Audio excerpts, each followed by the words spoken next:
നോറയും ജാസ്മിനും തമ്മിൽ ലൈവിൽ പൊരിഞ്ഞ അടി നടക്കുവാണ്. വേറൊന്നുമല്ല, ജാസ്മിൻ വെല്ലുവിളിക്കുകയാണ് നോറയെ. ഒരു രക്ഷയില്ല. നമ്മൾ ജാസ്മിന്റെ ആ കോൺഫിഡൻസ് സമ്മതിച്ചു കൊടുത്തേ പറ്റുള്ളൂ. നല്ലൊരു ഹെൽത്തി കോൺവെർസേഷനെ നോറയെ വെല്ലുവിളിക്കുകയാണ്. ഇടിയും ബഹളമൊന്നും ഇല്ലാതെ ഇവിടെ വന്നിരിക്കും നോറ. നമുക്ക് ആദ്യം തൊട്ട് ഈ ബിഗ് ബോസ് തുടങ്ങിയപ്പോൾ തൊട്ടുള്ള കാര്യങ്ങൾ അങ്ങോട്ടും ഇങ്ങോട്ടും ഷെയർ ചെയ്യാം. ഒന്നാമത്തെ ദിവസം തൊട്ട് ഇന്ന് വരെ നീ പറഞ്ഞ കള്ളത്തരങ്ങളെല്ലാം ഞാൻ ഓരോന്നായിട്ട് പൊളിച്ചടുക്കി തരാം.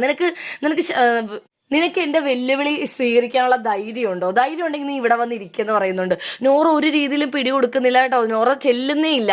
അപ്പോൾ സിജോയാണ് ക്യാപ്റ്റൻ. സിജോനോട് ജാസ്മിൻ പറയുന്നുണ്ട്, ഇടിയും ബഹളം വഴക്കൊന്നും ഉണ്ടാക്കാനല്ല, വളരെ നല്ല രീതിയിൽ ഞാൻ ശബ്ദം കുറച്ച് കൈ കെട്ടി എൻ്റെ ആക്ഷൻസും ബിഹേവിയറും ഒക്കെ മാറ്റി 2 കൈയും കെട്ടി ഒച്ച കുറച്ച് പതുക്കെ സംസാരിച്ചോളാം നോറയോട്. നോറയ്ക്ക് വരാൻ ധൈര്യമുണ്ടോ? എന്നോട് സംസാരിക്കാൻ ധൈര്യമുണ്ടോ എന്ന് വെല്ലുവിളിക്കുകയാണ് ജാസ്മിനും. ഒരു രക്ഷയില്ല ജാസ്മിന്റെ കോൺഫിഡൻസ്. പക്ഷെ നോറ സമ്മതിക്കുന്നേ ഇല്ല സംസാരിക്കാൻ ചെല്ലാൻ. നോറയ്ക്ക് പേടിയാണെന്ന് നമുക്കത് ആ ലൈവ് കാണുന്ന നമുക്ക് തന്നെ മനസ്സിലാവും. നോറയ്ക്ക് നല്ല പേടിയുണ്ട്. നോറയാണെങ്കിൽ നിനക്ക് അച്ചടക്കമില്ല, ബിഗ് ബോസ് വരെ പറഞ്ഞു നിനക്ക് അച്ചടക്കമില്ല, ഇത് തന്നെ പറഞ്ഞുകൊണ്ടിരിക്കുകയാണ്.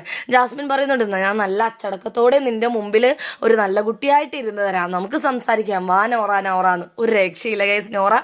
നോറ ഒന്നിനും അമ്പും വില്ലിനും അടുക്കാത്ത രീതിയിലാണ്. ശരിക്കും നോറയ്ക്ക് ജാസ്മിനെ നല്ല പേടിയാണെന്ന് നമുക്ക് ആ ഒരു ലൈവിൽ ആ ഒരു ഭാഗം കണ്ടാൽ മനസ്സിലാകും. എന്താണെങ്കിലും ബിഗ് ബോസ് അപ്ഡേറ്റുകൾക്കായി നമ്മുടെ ചാനൽ സബ്സ്ക്രൈബ് ചെയ്യുക.